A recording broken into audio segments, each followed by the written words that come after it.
सूरज चांद रहेगा, बाबा तेरा नाम रहेगा, जब तक सूरज चांद रहेगा, बाबा तेरा नाम रहेगा। जय जय जय जय जय भीम, जय भीम, जय भीम, जय जय जय जय जय भीम, जय भीम, जय भीम। साथियों, हमारे परम आदरणीय इस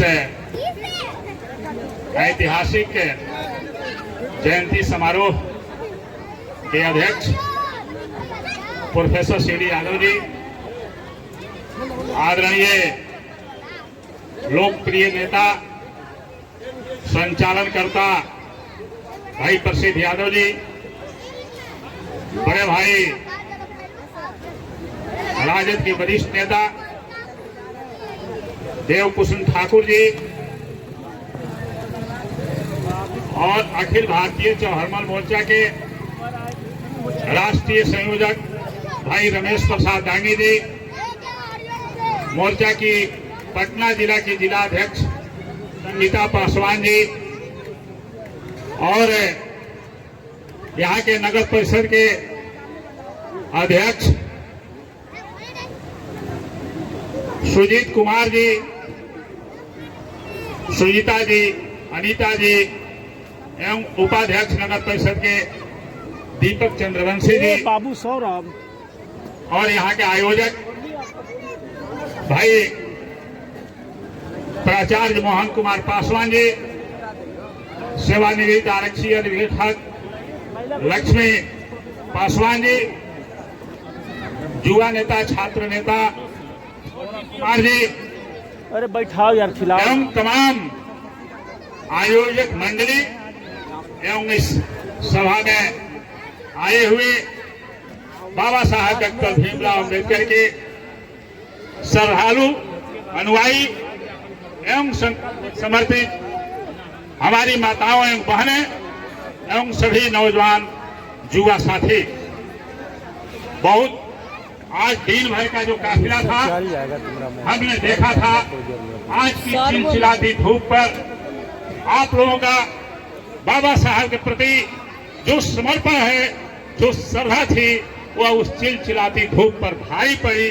और आज दिन भर इस पटना के मुख्य सड़कों पर आप लोगों ने जो गगनभेदी बाबा साहब के नारों को बुलंद किया है, वह सिर्फ खगोल के इस बाजार में रहने वाली आवाज नहीं है मित्रों, बल्कि आप लोग इस सूबे बिहार के राजधानी में बैठे हुए हैं और यहाँ से आप लोगों ने आज जो अलख जगाया है, वह अलख पूरे बिहार से होते हुए पूरे देश और दुनिया में जाएगा। आज इसके लिए आप तमाम लोगों को मैं विशेष रूप से नमन करता हूं, आप लोगों का इस्तेकबाल करता हूं। मित्रों, आप लोगों ने जो यह प्रयोगशाला किया है, सच बतला रहे थे हमारे बड़े भाई देव कुसुम ठाकुर जी, यह खगोल है जो प्राकृतिक रूप से, भौगोलिक रूप से पूरी दुनिया में जाना जाता है। उसी तरह से आज की तारीख में बाबा साहब के सिद्धांतों को मजबूत करने के लिए आप लोगों ने जो यह अलग जगाया है खगोल की धरती से, निश्चित रूप से यह भी विश्व में एक कीर्तिमान स्थापित होगा। और आपकी यह मीटिंग एक ऐतिहासिक मीटिंग होगी जो आने वाले दिनों में बाबा साहब के अनुयायियों को संदेश देगी। मित्रों, मैं आप लोगों के बीच में कोई भाषण देने के ख्याल से नहीं खड़ा। आज दिन भर से आप लोग भाषण सुन रहे हैं। हमारे सभी अनुभवी विद्वान, प्रकांड विद्वान अपनी अपनी बातों को रखे और आप लोग उनकी बातों को घंटों से सुना। मैं सिर्फ यह कहना चाहता हूं कि जिस विषय चर्चा से आप लोगों ने सुना कि जिस समय बाबा साहब विद्यार्थी थे, जब शिक्षा ग्रहण करना था, उस समय जो समाज की विषमताएं थी, जो परिस्थितियां थी, जिस समय उनको क्लास में बैठने नहीं दिया जाता था, नल का पानी नहीं पीने दिया जाता था और समाज में इस वर्ग को हेय दृष्टि से देखा जाता था।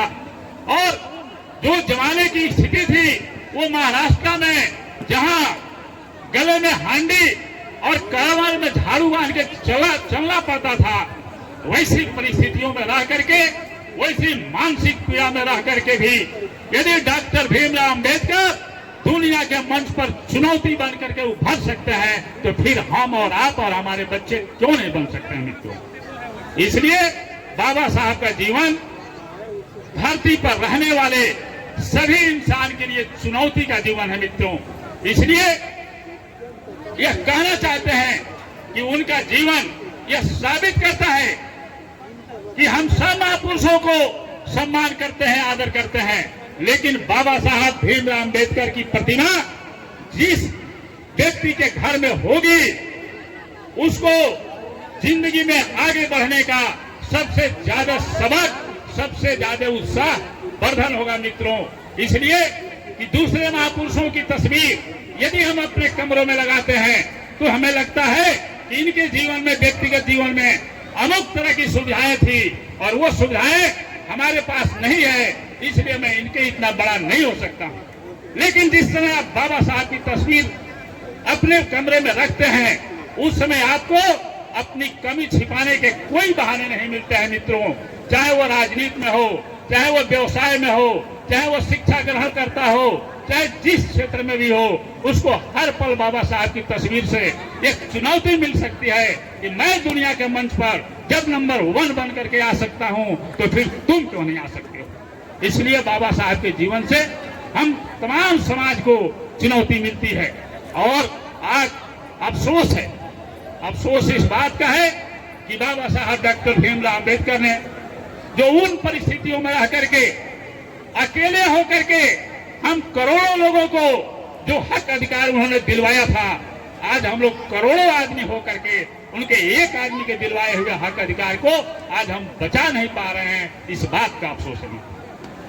रामबली चंद्रवंशी जी ने इशारों में कहा कि सदन में जाकर मैं ज्यादा परेशानी महसूस कर रहा हूं। इस बात को मैं आप लोगों को कहना चाहता हूं। चाहे ये निजीकरण का बात हो, ये कॉलेजियम सिस्टम का मामला हो, लेटरल एंट्री का मामला हो, नई शिक्षा नीति का मामला हो, नोटबंदी का मामला हो, ये तमाम चीजें इस देश की संपत्ति से, इस देश के प्रशासन से, इस देश के हक अधिकार से आपको वंचित करने के लिए षड्यंत्र लगाए गए हैं मित्रों।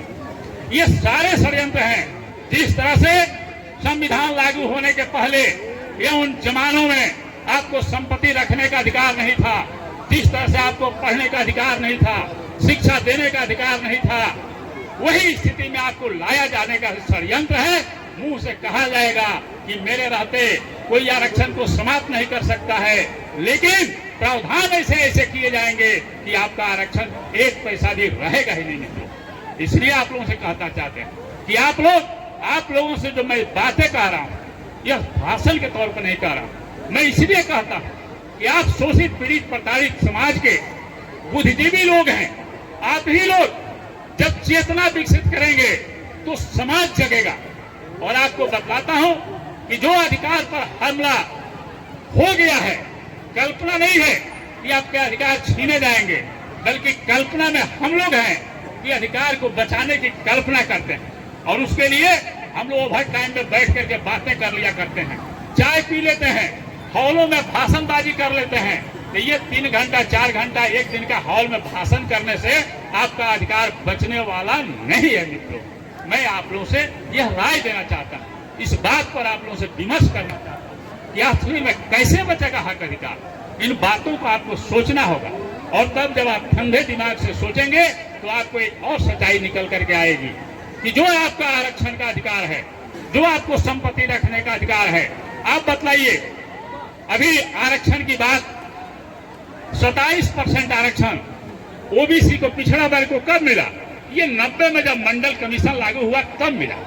और आज हम लोग जो मंडल कमीशन की रिपोर्ट का जनक था बीपी मंडल, कल उनकी पुण्यतिथि थी। उनके इस नाम पर भी कम से कम समाज में बीपी मंडल की जयंती और पुण्यतिथि मनाई जानी चाहिए। उनके कृतित्व, उनके रचना को याद करने के लिए, उनकी देन को याद करने के लिए मित्रों। लेकिन हम लोग कहाँ खोए हुए, कहाँ सोए हुए? लोग अभी कह रहे थे, वास्तव में हम लोग बहुत व्यस्त हैं। कोई ड्यूटी में व्यस्त है, कोई बेटा बेटी के शादी में व्यस्त है, कोई नतनी के पढ़ाई में व्यस्त है, नतनी को एडमिशन कराने में व्यस्त है। अगर इसी व्यस्तता में डॉक्टर भीमराव अम्बेडकर रहते तो आज हम करोड़ों लोग यहाँ बैठ करके बात नहीं करते मित्रों। इसलिए हमें सोचना पड़ेगा कि अगर इसी व्यस्तता में रहेंगे तो फिर हम उसी तरह से नंगे बदन चलना पड़ेगा, नंगे वस्त्र में रहना पड़ेगा और पीठ पर कोड़ा खाना पड़ेगा। आप कल्पना कर लीजिए, आज वो कल्पना की बातें लगती हैं, झूठी बातें लगती हैं कि लोगों के पीठ पर कोड़े बरसाए जाते थे। और ये भी बात समझ लीजिए कि आज हम लोग का जो खान पान है उससे तो उस जमाने में ज्यादा अच्छा खान पान था। उस समय के जो इस शोषित वर्ग के भी लोग होंगे हमसे और आपसे ज्यादा ताकतवर होंगे, ज्यादा देह वाले होंगे, लेकिन जब उनको अधिकार नहीं था तो एक बेजान का आदमी जब उस पर दौड़ के आता था तो जमीन पर वो पटा जाते थे और उसकी जितनी औकात रहती थी कोड़े बरसाता था, कोई उठ करके प्रतिकार नहीं कर पाता था मित्रों। कानून इस बात का चीज है, कानून वो है। क्यों डॉक्टर अम्बेडकर ने कहा कि तुम्हारी सारी समस्याओं